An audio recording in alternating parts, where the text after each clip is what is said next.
আসসালামু আলাইকুম, welcome back to my channel cook with Fahmina. আজকে চলে এলাম খুব মজাদার আর ইজি একটা ডিজার্ট রেসিপি নিয়ে, আর সেটা হচ্ছে ডিম পুডিং।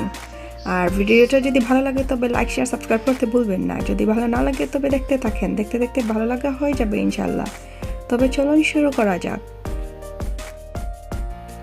এখানে আমি পুডিংটা বসানোর জন্য প্রথমেই ক্যারামেলটা তৈরি করে নেব। সেজন্য নিয়ে এলাম 1/3 কাপ চিনি।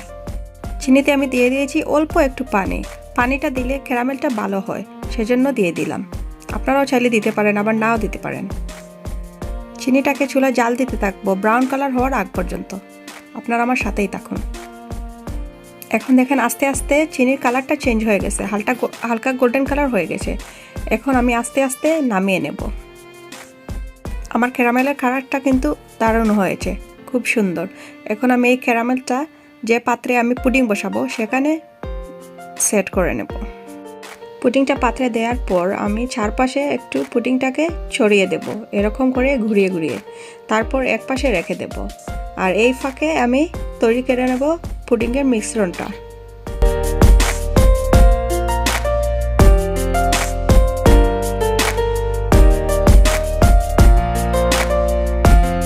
এখন আমি একটা বাউলে 2টা ডিম ফাটিয়ে নেব, আর সাথে দিয়ে দেব চিনি দেওয়ার পর আমি ভালো করে ডিম আর চিনিটাকে মিশ্রণ করতে থাকবো যতক্ষণ না এই মিশ্রণটা স্মুথ হয়ে যাচ্ছে। চিনিগুলা একদম ডিফ্রোজ হতে হবে। এই কাজটা একটু সময় নিয়ে করতে হবে। আর যখন আমার এই মিশ্রণটা রেডি হয়ে যাবে তখন আমি 1 কাপ দুধ দিয়ে দেব। আর দুধটা হবে ঘন, কারণ এখানে আমি দুধটা আগে জাল করে নিয়ে ঘন করে রেখেছিলাম। দুধটাকে আমি একটা ছালনি দিয়ে ছেঁকে নেব, কেননা দুধের মধ্যে অনেক সময় সর হয়ে যায়, তাই সেই সরটাকে আটকানোর জন্য।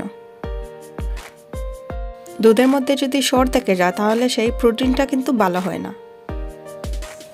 দুধটা দেওয়ার পর আবারও কিছুক্ষণ আমি মিশ্রণ করতে থাকবো, যাতে দুধ, ডিম আর চিনি একসাথে ভালো করে মিশে যায়।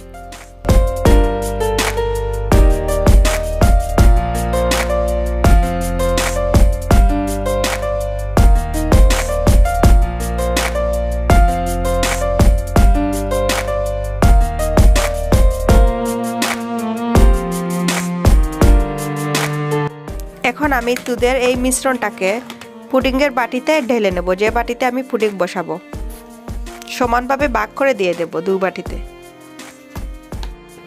আমি পুডিংটা বসাবো আমার কুকারে, বড় একটি পাত্রে পানি দিয়ে তারপর বয়েল করে নেব। পানির পরিমাণটা হবে, যে বাটিগুলোতে আমি পুডিং বসিয়েছি সেই বাটি যেন হাফ পানির নিচে থাকে আর হাফ পানির উপরে থাকে। আনুমানিক হাফ অ্যান আওয়ার পরে দেখুন আমার পুডিংটা বসে গেছে। এখন আমি বের করে নিয়ে এসেছি।